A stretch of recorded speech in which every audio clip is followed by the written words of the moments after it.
This is a brand new battery box from Gigaparts called an Explorer. The QRZ Explorer radio, the radio project between Gigaparts and QRZ, they called it the Explorer 1. That was the first in a series of things that's going to be kind of like, I don't know, put into a series. Series of things that's put into a series, go figure. But this is the Explorer box. This is the brand new battery box with a lot of really cool connections on the top of it. And I wanted to show you guys this today. Right now, there is a $10 Black Friday coupon offered to everyone at Gigaparts.com. In addition to that, you can use the coupon code of KC5HWB to save an additional 5%, in this case $5, because this battery box is $99 retail. So you can get the battery box right now for about $85 with the Black Friday special and with my coupon. So let's take a look at the interior of this box right now. This video is sponsored by Mezzi and Palomi Coax. Mezzi and Palomi, or M&P Coax out of Italy, makes some of the best coax and best feed line available to the amateur radio community today. From their smallest size, around 5 millimeters, to their largest size, around 13 millimeters and beyond, they offer something for everyone in every activity of amateur radio. Direct berry coax for your home shack and high temperature coax for those types of environments is also available from their catalog. Their Evo or Evolution PL259 connectors are some of the best I have ever seen in this industry. If you want some of the greatest coax and feed line made for the amateur radio community today, check out the link in the description below to save a 5% discount, and thank you Mezzi and Palomi for supporting this channel. This has more connections on it that are useful to the ham radio operator than some of the other kind of universal box. It does not have any cigarette lighter style connections. We can turn it on right here, and it shows at 13.9 volts. I can't see that with the camera there. 13.9 volts right there. You can pop that up and see that a little bit. I know it's bright right now, but that says 13.9. So it's got a USB-C charger right there. That of course tells you your voltage of the battery right there. That's a 3.0 USB-C charger. There's two 2.4 amp USB-C chargers and two more QC3 3.0 USB-C chargers. So it's got 5 USB-H style chargers. 2 of them are 2.4 and the other 3 are 3.0 plus a USB-C charger. So that's pretty cool right there by itself. And then it's got right there, and you see it USB. It's marked right there. What's what? Anderson plugs here. It's 2 Anderson plugs there and 2 Anderson plugs here. So you've got 4 different connections for radios or amps or meters or whatever else you might have out in the field. 4 different Anderson connections there. Eliminates the need for a rig runner or something like that, some kind of like splitter. And then you've got these connections, these traditional wired connections here, or well, connections for wires, I should say. These power posts, what I would call battery posts. If you look at them this way, oh boy, there are holes in them right there to just kind of put wire through if that's what you want to do. And then you can clamp them down like that. Those are okay. I mean, I guess if you have something that's just doesn't have power poles on it, and you don't have a power pole system with you, then you can use that. This one over here is also an Anderson plug, and it says power input. So it's really made for a solar panel. Of course, that's the power button here.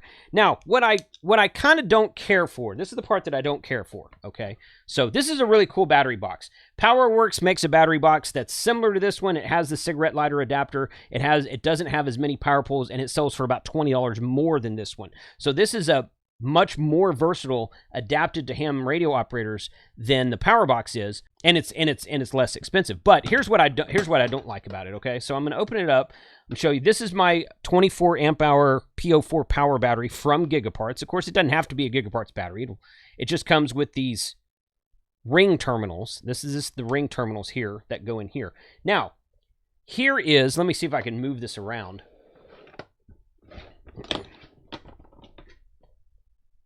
There it is. Okay. All right. So here's the interior of the lid, and here's everything that's on the lid. This is the 3 USB ports on the top here.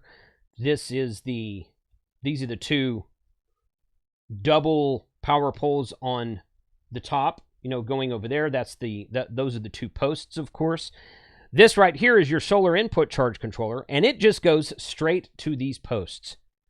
I don't like that. Okay, so what I think that now the boxes does not come with a solar charge controller, nor is it advertised to. Okay, so the solar charge controller is something you add after the fact, and you can with like a buddy pole solar charge controller. You could put the solar charge controller on the outside and plug it into this one that's marked power input. But effectively, it's not really a power input the way it's wired right now, because it's just going to the same connections that everything else is.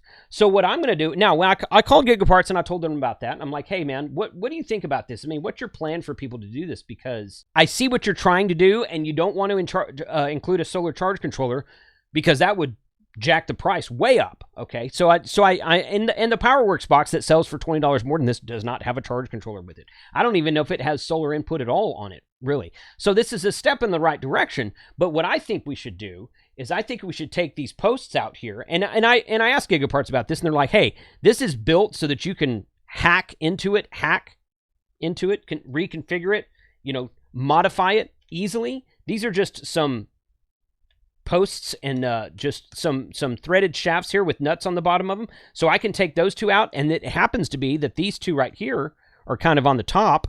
Yeah, okay, so here's what we're going to do. I just now noticed that. So we got two wires coming out here, and then it connects to a double connector right here, and this other connector comes out and goes to the switch. This is the switch.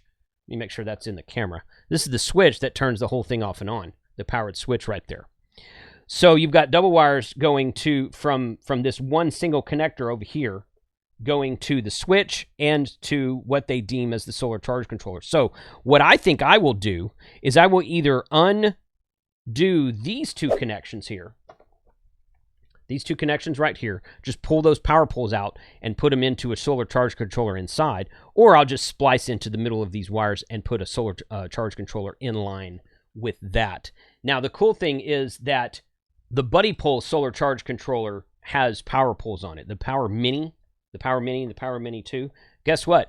Jenison is now making a solar charge controller with power poles on it, and the reason they're making that is because Gigaparts asked them to. And Jenison stuff's made in the USA, just like Buddy Pole stuff is made in the USA. So I have asked Gigaparts to send me a Jenison solar charge controller. Those are on my store also, my page that I have at gigaparts.com, where you can save 5% on many different items with the coupon code of KC5HWB. So I'm going to grab one of those, and I'm going to modify this box, and I'm going to set it up to where this is an actual solar input that isn't just connected to everything else like everything else is. Now, you could go ahead and plug, again, you would have to put a charge controller on the outside of this to charge it properly. You can just go ahead and get like a regular AC adapter or LiFePO 4, make sure it's lithium iron phosphate charger, and plug it into any of these. You can attach it to these posts up top, or you can put power, some of them come with power poles, put power poles on it and plug it in there. And then the regulation of how the battery gets charged is on the outside, but I want it on the inside. I want to be able to plug a solar panel directly in here and not have to worry about it overcharging the battery. So I'm going to put my solar charge controller on the inside. What do you guys think about this box? This is a really cool box. That was from last night. I really like the size of it. It's got a cool handle on it. It's got a nice weight to it. Of course, it's just an empty box when it comes to you. But right now, it's got a 24 amp hour battery in it. And I think, what do you guys think about this? This is something I just thought about. I think that if you were to take this battery like this, take a second one of these 24 amp hour batteries from Gigaparts, or ones, and there's other brands that make batteries this size and configuration. I think another one would go right there. I'm pretty sure the Miati 36 amp hour batteries are roughly this size, maybe a little bit smaller. And actually, no, 36 would be bigger. This is a 24. So I don't know if those would fit in here or not. I don't know the dimensions on the Miati off the top of my head. I could look it up if I wanted to. But I guarantee, I don't guarantee, but I really feel like I could put another 24 amp hour from Gigaparts right here next to this, wire these up in parallel, and then I will have a 48 amp hour system in here connected through all the power poles and whatnot. And then you can really take use of all the different power poles on the top of this thing and connect it up and go POTA your face off.